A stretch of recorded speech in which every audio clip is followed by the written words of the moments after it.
저의 개인적인 견해를 말씀드리자면 저는 성경이 과학적 진술에 대해서는 전혀 관심이 없다고 생각합니다. 그리고 성경의 역사성은 인정하지만 역사적 진술을 현대적 관점으로 바라봐선 안 된다고 생각합니다. 그리고 당연히 신학적으로 어떤 오류도 없다고 믿습니다. 그러나 성경을 또 신화적으로 읽는 것에는 위험 요소가 따른다고 생각합니다.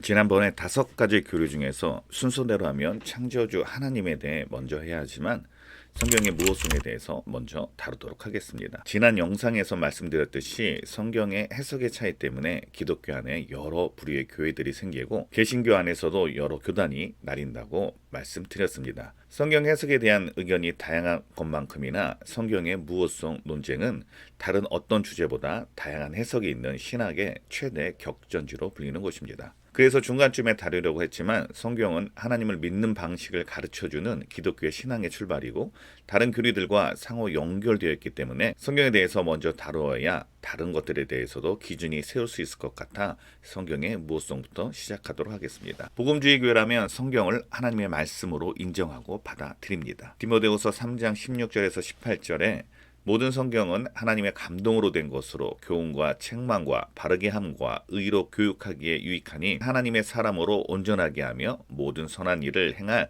능력을 갖추게 하려 함이라. 성경은 하나님의 감동으로 인간 저자에 의해 쓰여진 책입니다. 그리고 그리스도교들이면 성경을 하나님의 진리의 말씀임을 믿습니다.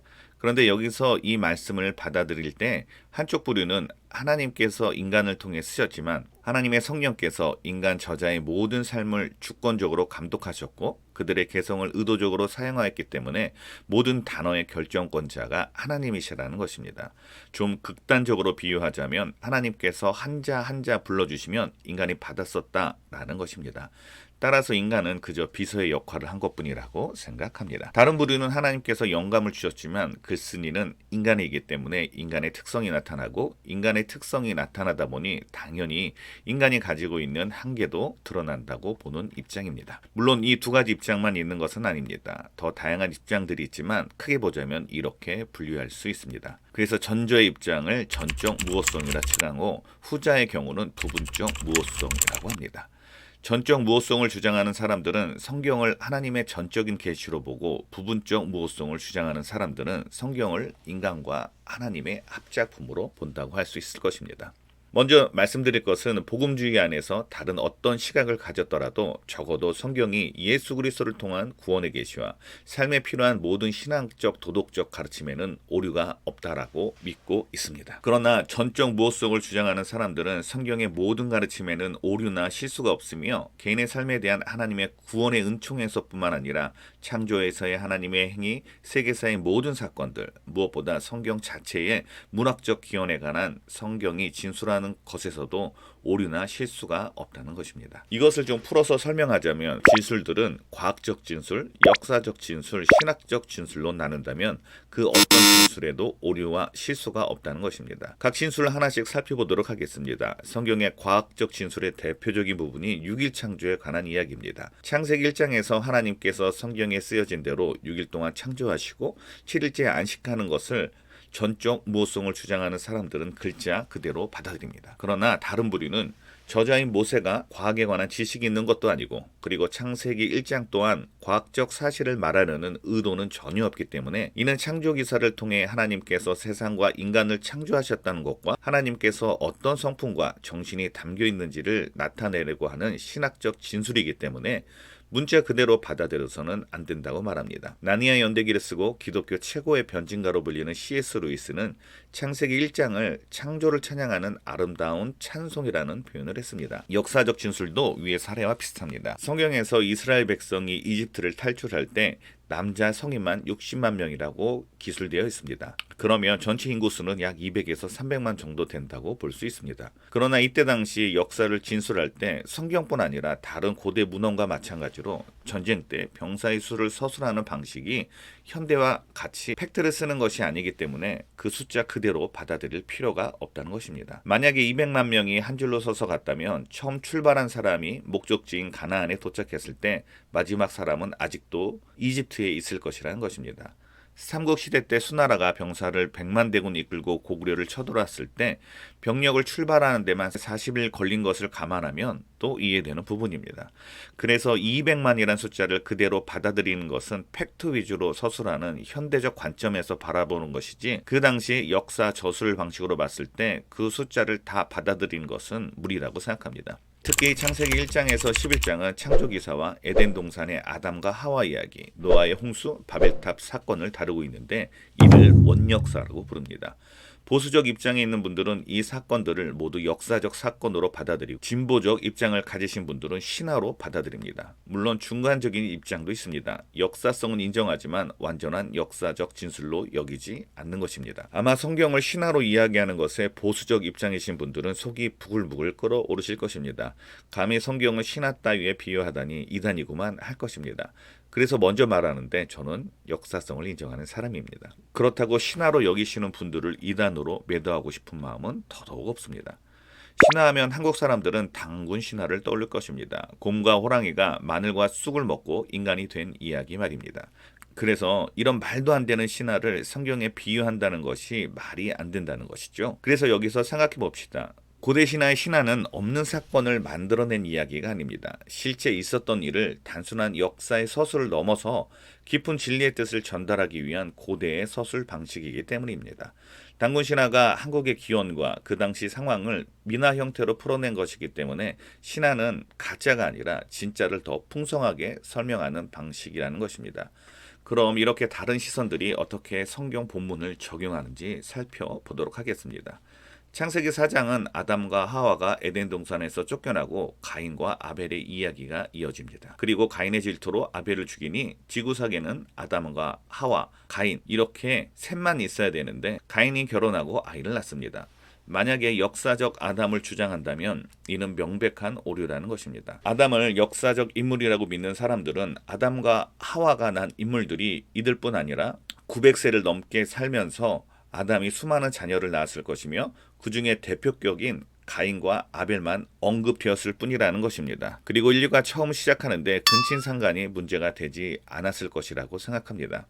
그리고 어떤 부류는 아담과 하와, 가인 등은 부족으로 여기고 의인한해서 이야기한 것이라고 말하거나, 또는 더 진보적인 곳은 창세기를 신학적으로 읽습니다. 죄가 어떻게 인류에 들어오고 그 죄가 어떻게 인간 세계에 작동되고 있는 것을 보여주기 위한 것이기 때문에 글자 그대로가 아니라 메시지에 집중해야 한다는 것입니다. 당군 신화가 곰과 호랑이를 내세웠지만 한국의 기원에 대해서 설명하는 것처럼 원역사들은 그렇게 읽어야 한다는 것입니다. 따라서 아담이 역사적 인물인지 아닌지 중요하지도 않고, 심지어 이 이야기들이 인간의 창작물로 보더라도 예수님의 구원 사역과 연결에는 전혀 문제가 되지 않는다라는 것입니다. 또 다른 예를 더하자면 성경에 노아의 홍수 이전의 사람들의 평균 수명이 1000년 정도가 됩니다. 전적 무호성을 믿는 분들은 이 진술을 팩트로 받아들입니다. 그래서 창조 과학 등을 동원해서 해석합니다.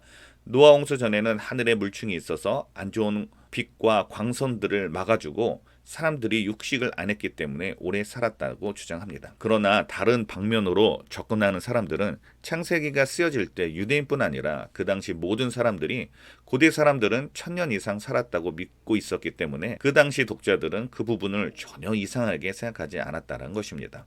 그래서 성경의 과학적 진술과 역사적 진술에 대해 어떤 입장을 취하느냐, 이에 따라 무호성에 대한 견해가 달라지는 것입니다. 저의 개인적인 견해를 말씀드리자면 저는 성경이 과학적 진술에 대해서는 전혀 관심이 없다고 생각합니다. 그리고 성경의 역사성은 인정하지만 역사적 진술을 현대적 관점으로 바라봐선 안 된다고 생각합니다. 그리고 당연히 신학적으로 어떤 오류도 없다라고 믿습니다. 그러나 성경을 또 신화적으로 읽는 것에는 위험 요소가 따른다고 생각합니다.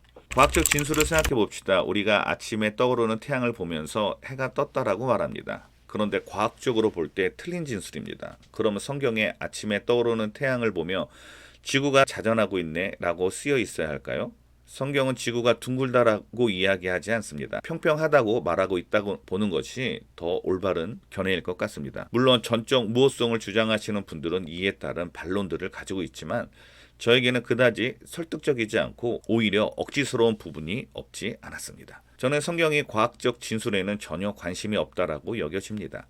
창세기에서 하나님께서 창조의 방법을 이야기하려는 의도가 있었다면 1, 2장으로 가능할까 하는 생각이 듭니다. 과학 논문들 중에는 1000페이지가 달하는 것들도 있는데 창조를 논리적으로 쓰는 것도 그리고 그렇게 설명한들 누가 이해하겠습니까? 그리고 지금 우리가 알고 있는 과학도 다 참이라고 말할 수 없다는 것을 우리는 경험적으로 다 알고 있는데 앞으로도 계속 업데이트될 과학을 성경에 담는다는 것은 불가능해 보입니다. 과학에 대해서 창조주 하나님을 다룰 때 좀 더 깊이 다루도록 하겠습니다. 다음으로는 역사적 진술입니다. 앞에서 이야기하면서 조금 언급한 것과 같이 고대 역사 진술과 현대 역사 진술 방식은 엄연히 다릅니다. 그런데 현대의 역사적 진술 방식에서 어긋났다고 해서 잘못되었다라고 이야기할 수 없습니다. 그런데 이슈가 되는 부분은 일반 역사에서 말하는 내용과 성경의 역사가 다르게 말할 때입니다. 일례로 성경에서 여리고성을 이스라엘 하나님의 초자연적인 역사로 무너뜨린 것으로 기술되어 있습니다. 성서를 제지하는 고고학자들은 이를 뒷받침하는 강력한 고고학적 증거가 있다고 합니다. 반대로 그런 고고학적 증거는 없다라고 주장하는 학자들도 많이 있습니다. 그런데 여기서 기독교인들은 역사적이라는 말이 나오면 지레 겁을 먹는 경향이 있습니다. 교회 밖에서는 성경의 내용을 누가 믿느냐는 목소리가 들리고 교회 안에서는 창조과학과 성경에 유리한 고고학 증거만을 강조하며 세상이 거짓말하고 있다라고 말합니다. 그런데 역사는 다른 학문과 마찬가지로 학문일 뿐입니다. 역사가들이 말하는 것은 하나의 주장이지 곧 그것이 팩트라고 말하기 어렵습니다.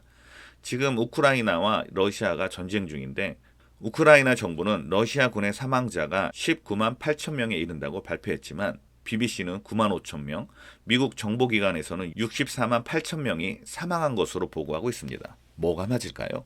지금 미디어와 과학과 이성이 발달한 현대에도 이러한데 하물며 2000년 전 역사는 어떻겠습니까?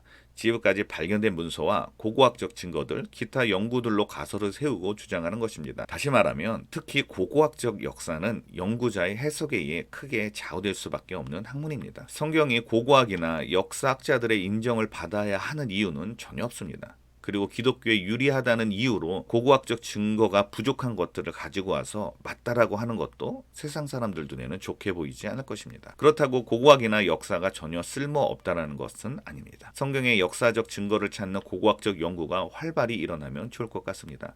그러나 이는 신앙의 영역이 아니라 학문의 영역입니다. 학문의 영역에서 역사를 비롯해서 과학이든 철학이든 기독교를 부정할 수 있는 증거가 나올 확률은 전혀 없습니다. 따라서 기독교인들이 학문적 역사 자체를 신앙에 반하는 것으로 생각하거나 정확한 지식이 없이 교회 어디선가 들은 기독교에 유리한 역사적 증거만을 주장할 필요가 전혀 없습니다. 대신에 인문학적 소양을 갖출 필요는 있습니다. 누군가 반기독교적인 영화를 보고 예수가 허구적인 존재라고 말할 때 어떻게 대답하시겠습니까? 혹자는 너 같은 의심 많은 사람 보내려고 하나님께서 지옥을 만든 거야 라든지 성경을 믿지 않는 세상 사람들에게 얼굴을 붉혀가며 성경에 쓰여있는 것을 믿어야 한다고 주장할까요? 아니면 유대 역사학자 요세푸스나 로마 역사 타키투스를 비롯한 많은 고대 문서들이 예수님의 존재를 언급하고 있는데 역사적으로 실존한다라고 보는 게 더 이성적이지 않을까? 라고 대답을 해야 할까요? 인문학적 소양을 가지는 것이 지금 시대에 더 중요해 보이는 것 같습니다. 다시 본론으로 돌아와 성경 무호성에 관한 성경의 역사적 진술에 대해서 이야기하자면 고대의 모든 역사적 진술들이 지금처럼 과학적 체계를 가지고 있지도 않고 역사적 진술이라는 것 자체가 사람의 해석이 동반할 수밖에 없기 때문에 성경의 역사적 진술은 고대의 역사적 진술인데 굳이 오류가 없다라고 이야기해야 하는지 저는 잘 모르겠습니다. 그러나 역사성을 인정하는 것은 조금 다른 문제인 것 같습니다. 역사성은 성경의 핵심 교리와 밀접하게 연관이 되어 있습니다. 성경을 창작물로 보기 시작하면 결국에는 예수님에 대한 이야기도 창작으로 둔갑하며 예수님의 죽으심과 부활도 부정하게 되고 성경은 그저 고대 문서 중에 하나가 되기 때문입니다. 따라서 성경을 신화적으로 읽는 것도 마찬가지입니다. 신화적으로 읽으면 과학이나 역사에 전혀 부딪힐 일이 없지만 그렇게 읽으면 성경이 진심으로 전하고자 하는 메시지가 아니라 해석자의 메시지를 전하는 도구가 되기 때문입니다. 물론 구약의 몇몇 부분은 아예 신화적 구주를 띠고 있는 것들에 대해서면 모를까 성경 전체를 이런 식으로 읽는 것은 위험 요소가 많다라고 생각합니다. 성경의 무호성 문제는 앞으로 기독교 안에서 더더욱 많은 논의가 이루어질 것입니다. 그리고 그런 논의는 역사적으로 계속 그래왔던 것처럼 기독교가 더 풍성해지는 것에 도움이 될 것입니다. 그러나 이것이 이단 논쟁으로 가지 않았으면 합니다. 전적 무호성을 믿고 있으신 분들은 부분적 무호성을 주장하는 사람들이 현대 과학과 이성의 조화를 이루려고 타협하는 것으로 보고 있습니다. 반대로 부분적 무호성을 믿는 사람들은 전적 무호성을 믿는 사람들을 외골수로 보고 있습니다. 저도 처음에는 완전 보수적 입장에서 신앙생활을 했기 때문에 6일 창조를 건드리거나 성경의 1.1핵이라도 건드리는 사람들은 고운 시선으로 보지 않았습니다. 그런데 진지하게 신학을 공부하고 나서는 진보적인 신학자와 자유주의 신학자는 다르다는 것을 알게 되었습니다. 진보주의 신학자들은 하나님을 사랑하고 예수님의 구원 사역을 믿으며 성령의 역사하심을 인정하는 복음주의자들입니다. 성경의 모든 부분을 인간의 창작물로 여기고 성경에서 기독교의 진리가 아니라 보편적 진리를 찾으려는 자유주의 신학자들과는 다르다는 것입니다. 넷플릭스 다큐로도 제작된 이단인 JMS가 기독교인들에게 접근할 때 우리 교주가 예수님이다 라고 처음부터 말하는 것이 아니라 6일 창조를 가지고 설명한다는 것입니다. 지금은 과학의 시대에 문자 그대로 받아들이는 것이 말이 되냐, 성경을 그렇게 읽는 것이 아니다라며 진보주의 관점에서 성경을 읽는 것을 가르친다고 합니다. 현대 과학과 믿음 사이에서 고민하고 있는 청년들이 들어보니 더 이성적이고 그리고 믿음을 합리적으로 잘 설명하고 있어서 믿음만을 강조하는 기존 교회를 등지게 된다는 것입니다.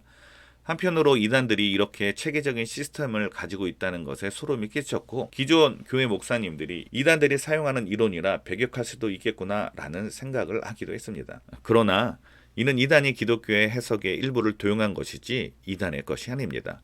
그리고 우리 기존 교회가 생각해 봐야 하는 문제는 성경을 현대 과학과 이성에게도 합리적으로 설명하는 것이 현대 청년들에게 많은 설득력을 가지고 있다는 것을 주목해야 합니다.